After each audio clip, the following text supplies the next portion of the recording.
Imagine standing in a crowded public square where everyone is shouting, but no one is saying anything. The air vibrates with sound, slogans, jokes, half-formed opinions, outrage wrapped in sarcasm. Yet, if you listen closely, there's nothing truly being communicated. The words fly like sparks in the wind, bright but fleeting, burning out before they can ignite understanding. This is not a nightmare of the future, this is now.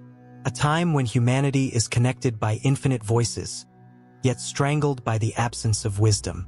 We live amid a paradox of overwhelming access and profound emptiness. The collective intelligence of centuries sits at our fingertips, and yet we are becoming stupider by the day, not in raw intellect, but in the death of discernment. We scroll, react, and consume until thought itself becomes a kind of background noise. The algorithms have learned that outrage sells, simplicity soothes, and distraction pacifies. Thus, a new empire has risen, not built on reason or spirit, but on dopamine.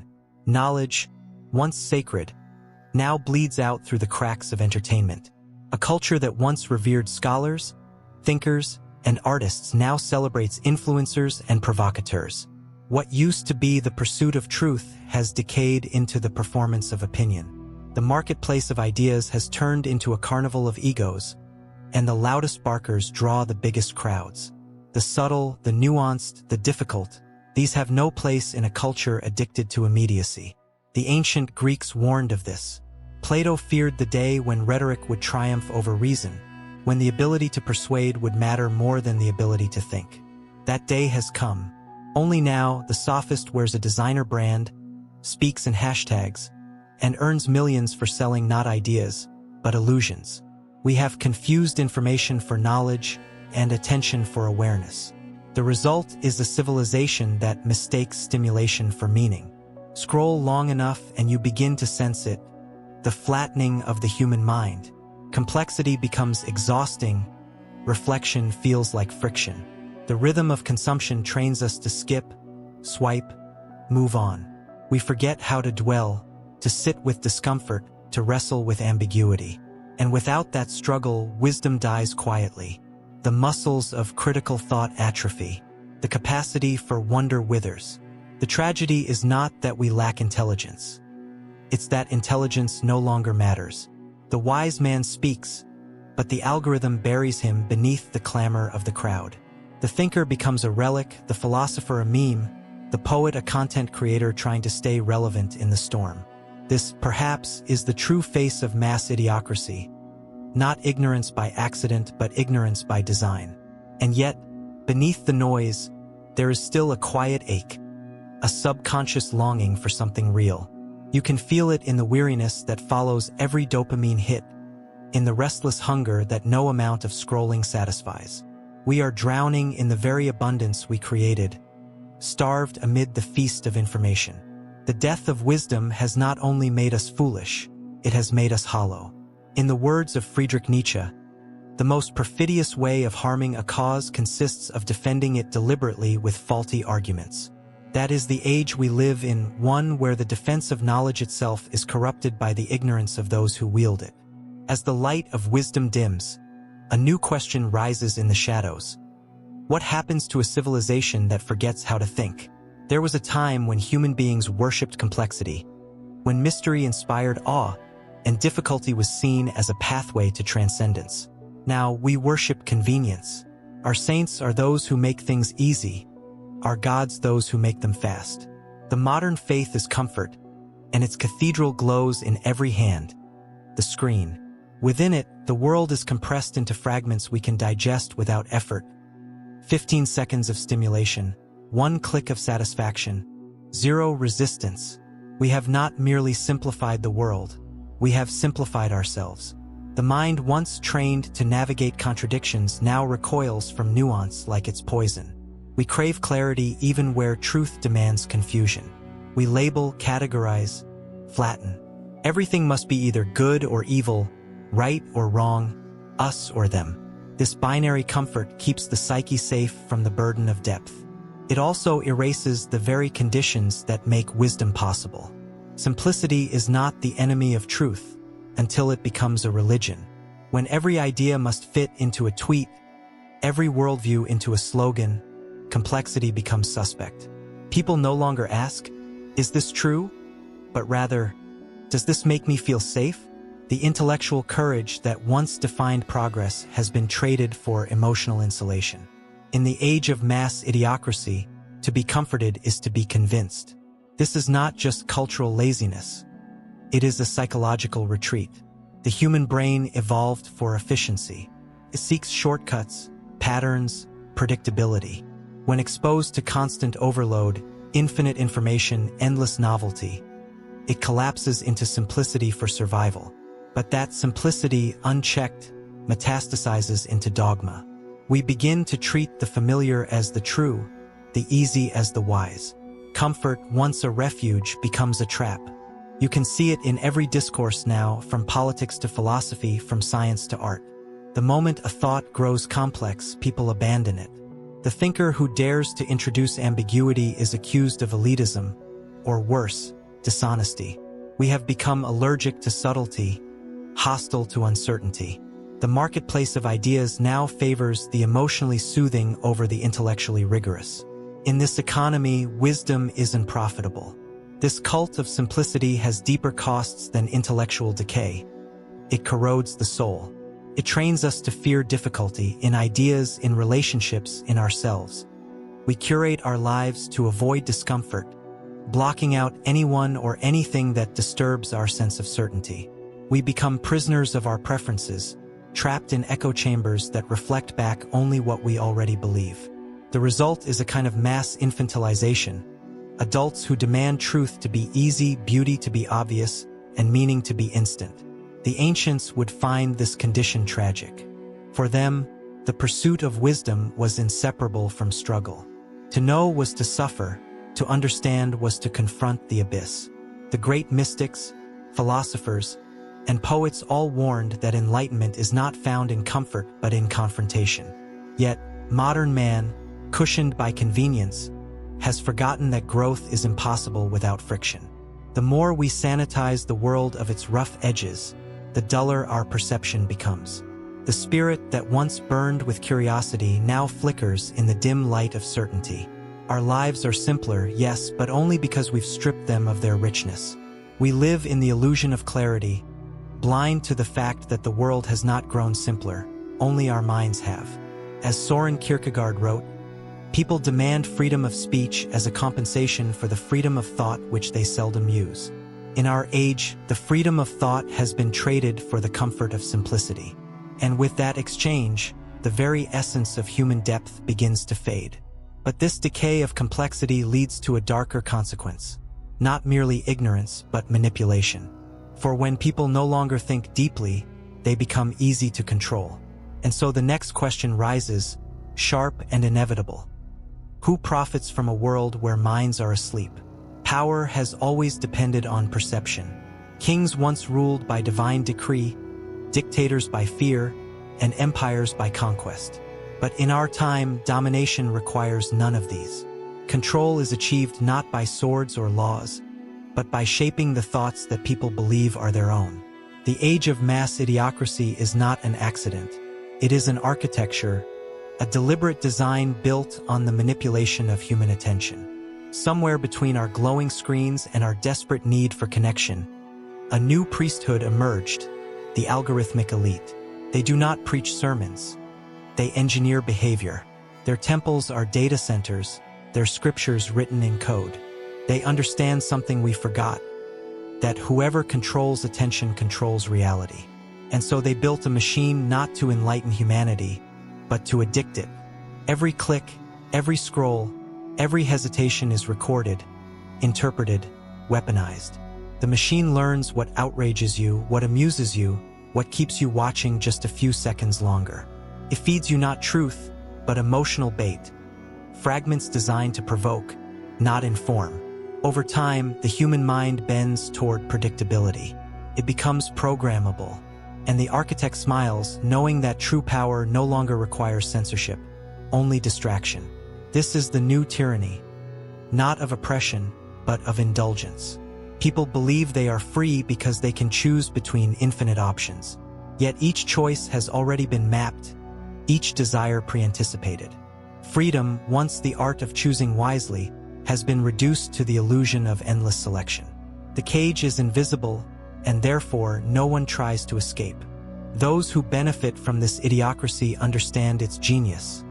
A distracted society will never rebel. The more entertained the people, the less they question. Bread and circuses have simply evolved into likes and views. The philosopher was replaced by the influencer, the teacher by the algorithm, the citizen by the consumer. We no longer ask what is right, we ask what is trending. But the tragedy runs deeper still, because the architects of ignorance are not only external, they are also within us. Each time we surrender our focus to the machine, we participate in our own erasure. We become complicit in the narrowing of our consciousness. The system doesn't just exploit our weakness, it amplifies it. It whispers to our insecurities, rewards our vanity, mirrors our biases until we can no longer distinguish our thoughts from the impulses it feeds us. Somewhere, the line between manipulation and consent has blurred. We laugh at propaganda as though we are immune, but modern propaganda doesn't need to convince, it only needs to exhaust. It floods us until truth itself becomes indistinguishable from noise. And when truth is lost, the mind, in its confusion, seeks simplicity, the very simplicity that keeps the system alive. What makes this age uniquely dangerous is that ignorance now feels intelligent. The uninformed are confident, the wise are silenced by fatigue. Debate becomes performance, curiosity becomes threat.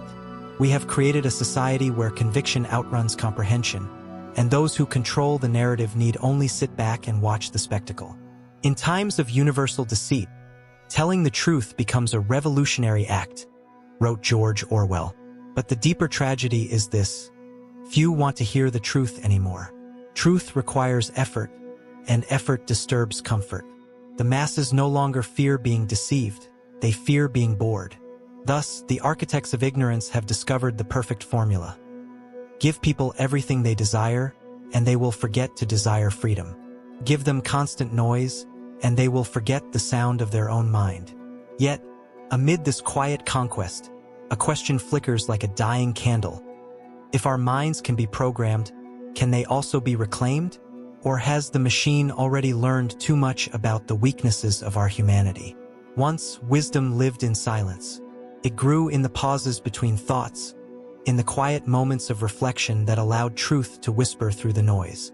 The ancient sage, the monk, the philosopher, they all understood that silence was not emptiness, but fullness, a space where meaning ripened. But in the modern world, silence is unbearable. It feels like a void to be filled, an anxiety to be soothed. We rush to mute every stillness with sound, every doubt with distraction. The world has forgotten how to listen.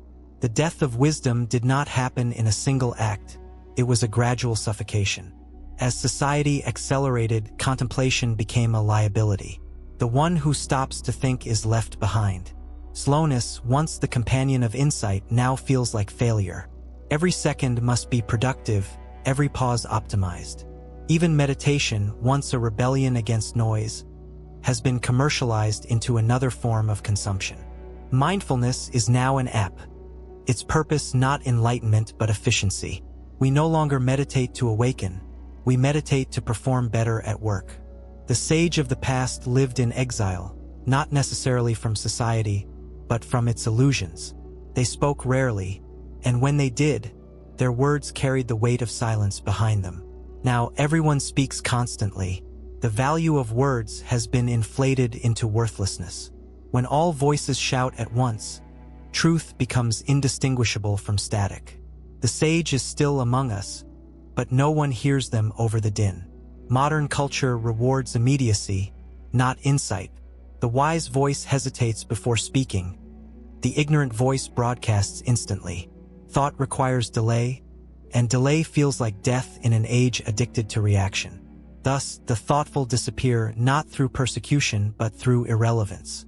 Their language sounds foreign to ears tuned to entertainment. The philosopher becomes the madman, the mystic becomes a meme, the teacher becomes the fool.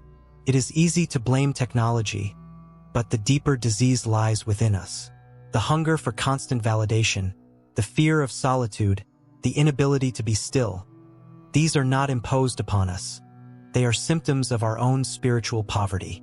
We fear silence because silence exposes us. In the absence of noise, we are forced to confront the unbearable question, who am I without all this? And so, we drown that question beneath the waves of endless chatter. We scroll not to discover, but to escape. We mistake information for intimacy and presence for participation. But beneath it all lies a loneliness more profound than any silence could produce, the loneliness of never truly meeting ourselves. The death of the sage is not merely cultural. It is personal. Each of us carries within us a potential for depth, a capacity for wisdom, but we bury it beneath convenience. We trade contemplation for consumption, purpose for productivity. We no longer seek truth, we seek content. The ancient pursuit of knowing oneself has been replaced by the digital pursuit of showing oneself. Yet, the wisdom we have silenced still lingers. It waits in the background, in the moments when the noise fades, when we stand alone in the night, when the feed runs dry, when the performance collapses. Then, for a fleeting second, the silence returns, and we feel something ancient stir inside us. The ache to understand. The unexamined life is not worth living, said Socrates. But today we live lives examined only through screens, not through soul. We analyze ourselves through analytics, yet know nothing of our own being. The silence that once gave birth to wisdom has been replaced by a hum of distraction so constant that truth cannot find its way through. Still, even in this age of noise, silence remains the last rebellion. For in silence, the mind regains its breath, and perhaps, if we dare to listen again, wisdom may yet find a way to speak. The night is long, but dawn always begins in darkness. The world stands now at the threshold of that darkness, a place where noise has become our lullaby and ignorance our comfort. Yet, beneath the exhaustion, beneath the overstimulation and confusion, a quiet rebellion stirs. The age of mass idiocracy cannot last forever, for even in the dimmest age, the human spirit remembers what it has lost. Something in us still hungers for meaning, not the artificial kind sold in self-help mantras or algorithmic affirmations, but the raw, untamed truth that once made us human. We long for depth in a world of surfaces, for wisdom in a time of performance. This hunger is the seed of renewal, and every awakening begins in the recognition of decay. We cannot reclaim wisdom until we first mourn its death. To awaken from idiocracy requires more than intelligence. It requires courage. Courage to be alone in thought, to defy the current of collective distraction, to choose silence in a world that equates stillness with irrelevance. The first act of rebellion, therefore, is inward, to reclaim attention as an act of sovereignty.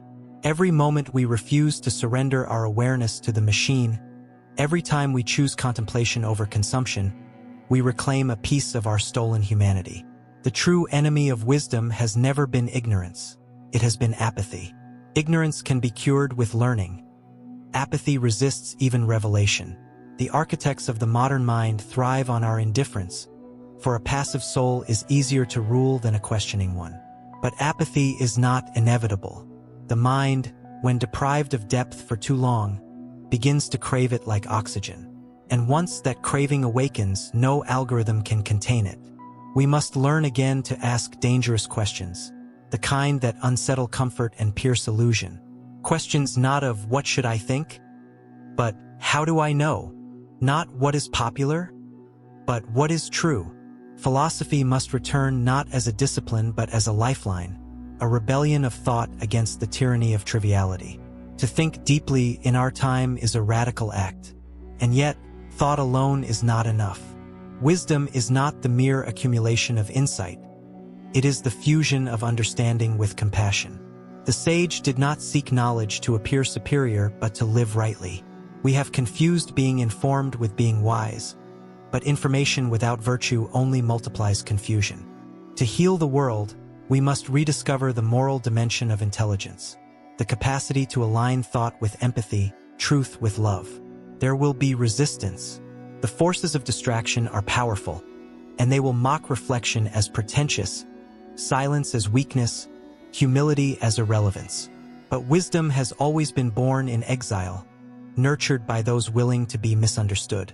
Every age that forgets truth must give birth to new seekers, people willing to stand at the edge of the digital inferno and remember that to be human is not to know everything, but to seek what cannot be known. Perhaps the greatest act of wisdom left to us is the refusal to despair. For despair, too, is a form of surrender, a final victory for the architects of ignorance. Instead, we must hold fast to the faith that understanding still matters, that meaning still breathes beneath the ruins. The fire of wisdom, though dimmed, is not extinguished. It lives in every question unasked, every silence reclaimed, every truth spoken softly in defiance of the noise. As Carl Jung once wrote, "Who looks outside, dreams. Who looks inside, awakes." The task before us is clear: to awaken, to turn our gaze inward not in retreat, but in reclamation, to remember that wisdom was never something the world could give us, only something we could uncover. The death of wisdom was not an ending. It was a test to see whether humanity, once again, could remember how to think, how to feel, and how to see. For when we finally reclaim that ancient fire, the night of idiocracy will end. Not with noise, but with the quiet, radiant sound of thought returning home.